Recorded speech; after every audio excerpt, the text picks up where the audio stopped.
ketika kita tahu ngaji, dengan ngaji kita tahu bahwa ada amalan yang diperintah oleh Allah, maka berusaha kita untuk menjalankan. Maka sebaliknya ketika kita melakukan dalam pengajian itu ada larangan baik dari Allah maupun dari Rasulnya, maka berusaha kita tinggalkan.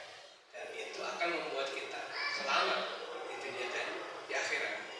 Termasuk juga dalam perintah puasa ini, dalam ayat yang telah kita hafal, Allah juga endingnya la'allakum tattaqun, supaya kalian bertakwa. Hadirin jamaah rahimakumullah. Kemudian di awal ayat surat Al-Imran ayat 102, ya ayyuhalladzina amanu taqullaha haqqa tuqatih wa la tamutunna illa wa antum muslimun. Wahai orang yang beriman, takwalah kalian kepada Allah dengan sebenar-benar takwa. Kemudian para ulama menafsirkan apa yang dimaksud dengan sebenar-benar takwa itu, yaitu bahwasanya Allah senantiasa ditaati, tidak boleh dimaksiati. Kemudian Allah senantiasa disyukuri, tidak boleh dikufuri. Dan Allah senantiasa disyukuri, tidak boleh dikufuri, tidak boleh kufur nikmat. Jadi selalu ditaati, selalu disyukuri, selalu diingat, selalu mengingat Allah dan tidak melupakan. 3 hal ini yang dimaksud dengan takwa sebenar-benar takwa, haqqa tuqatih, seperti itu. Tapi dalam prakteknya para sahabat zaman Rasulullah tidak ada yang mampu, tidak ada yang kuat. Maka kemudian dalam ayat yang lain, yaitu dalam surat At-Taghabun ayat 16, fattaqullaha mastata'tum, takwalah kalian kepada Allah semampu kalian. Mastata'tum, semampu kalian. Cuma terus jangan ngenteng ke aku udah kuat sholat kok, para sholat sih, bukan. Perintah sholat itu wajib, kalau wajib ya jangan ditawar. Kalau wajib itu jangan ditawar. Berusaha sekuat tenaga kita laksanakan dalam keadaan apapun. Jangan tinggalkan sholat. Cuma karena mungkin kurang belajar, kita yang dulu sakit sampai beliau meninggal, beberapa sebelum meninggal ada sempat tengok, tanya, Mas, gimana? Ya, isi sholat toh? Iya. Neng, akhir-akhir ini nggak sholat. Nah kenapa? Nah saya nggak bisa menghadap kiblat.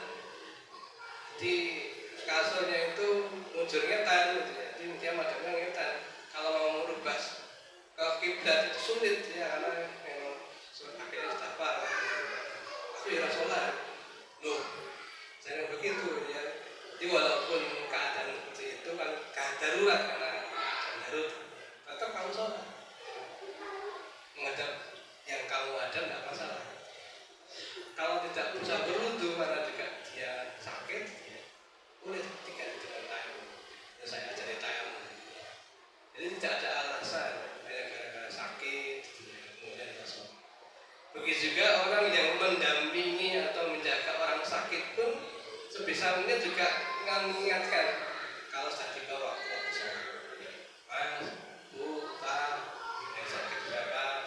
Ini waktunya duhur, ini syahadan, ya tunaikan sholat.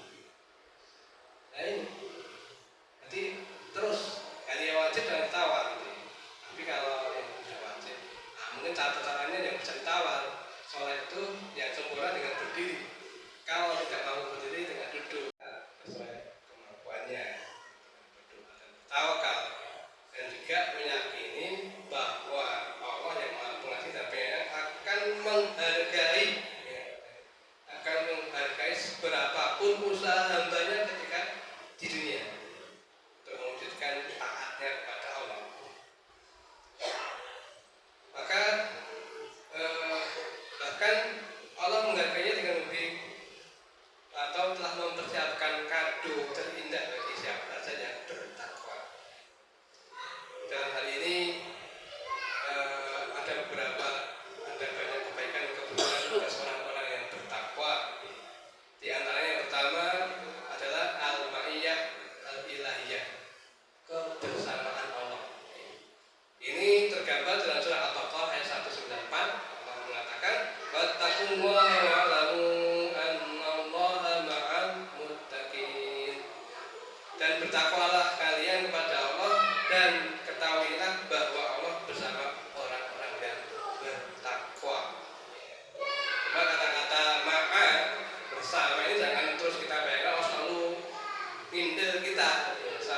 mendalami kita, bukan begitu maksudnya.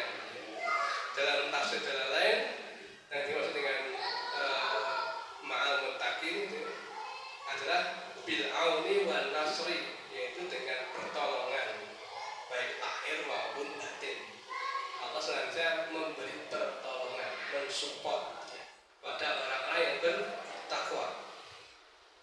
Kemudian yang kedua, yang kado cerita kedua adalah al-ilm al-laduni, ilmu dari Allah. Keutamaan lain dari orang yang bertakwa adalah diberikan anugerah berupa ilmu. Ilmu yang dimaksud adalah pengetahuan terkait dengan kebaikan-baikan segala urusan hidupnya. Kemudian hal ini disadarkan dalam surat Al-Baqarah juga ayat 282 Allah mengatakan dalam potongan ayat terakhir, wattaqullaha wa yu'allimukumullah wallahu bikulli syai'in alim. Dan bertakwalah kalian kepada Allah, Allah akan mengajarimu, dan Allah Maha mengetahui segala sesuatu. Jadi memberi ilmu, Allah mengajari. Terus ketika kita taat, maka akan dipermudah karena membuka ilmu baru dalam arti untuk diamalkan. Kemudian yang ketiga adalah al-furqan, pembeda, pemisah. Pembeda sebagai bentuk utama orang yang bertakwa adalah Allah memberikan kemampuan kepada orang yang bertakwa untuk mengambil jalan terbaik ketika dia mengalami keraguan dan kesabaran dalam kesulitan dalam urusan tertentu. Allah berikan al-furqan dalam hatinya. Oh ini tidak baik, ini salah, maka ditinggalkan. Oh ini baik, diambil, dikerjakan. Jamaah rahimahullah. Hal ini dikatakan dalam surah Al-Anfal ayat 29. Allah berkalam, ya ayyuhalladzina amanu in tattaqullaha yaj'al lakum furqana wa yukaffir ankum sayyi'atikum wa yaghfir lakum wallahu dzul fadlil azim. Artinya, wahai orang-orang yang beriman, jika kamu bertakwa kepada Allah, niscaya Dia Allah akan memberikan furqan, bisa membeda bagimu dan menghapus segala kesalahanmu dan mengampuni dosa-dosamu. Allah memiliki karunia yang besar. Di sini Allah banyak memberi janji kepada orang yang iman dan takwa. Iman saja belum cukup, tapi harus dengan takwa. Yang pertama, Allah akan berikan furqan dalam dirinya, dalam hatinya, bisa membedakan antara yang hak dan batil, mana yang benar, mana salah, mana yang baik, mana yang tidak baik. Dia dengan takwa itu bisa. Kemudian janji yang kedua, wa yukaffir ankum sayyi'atikum, menghapus, mengampuni dosa-dosa kalian. Kemudian yang ketiga, wa yaghfir lakum dzunubakum, sama, mengampuni dosa-dosa kalian. Wallahu dzul fadlil azim. Allah Maha mempunyai karunia yang besar. Dan janji Allah itu pasti ditepati. Innallaha la yukhliful mi'ad. Di sini Allah ketika memberi perintah itu diiringi dengan janji-janji. Nah, ini supaya memberi motivasi orang itu. Oh, nah aku ini arep entuk ini. Jika orang untuk beramal. Banyak orang juga berbuat seperti itu. Ketika seorang pedagang ingin barang dagangnya laris, maka janji beli 2 dapat 3, misalnya ini supaya tertarik. Atau orang caleg ketika dia menawarkan dirinya, besok pun aku jadi kabeh rego murah. Tapi barang jadi nanti. Artinya ketika dia menjadikan supaya orang tertarik mendukung, memilihnya. Jika calon presiden juga begitu, jadi itu. Maka nanti ketika mereka sudah janji, kita tinggal nagih janji-janjinya.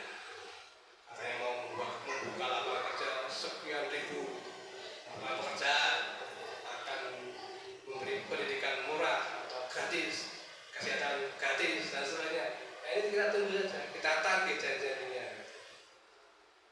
Jika kepada Allah kita boleh lagi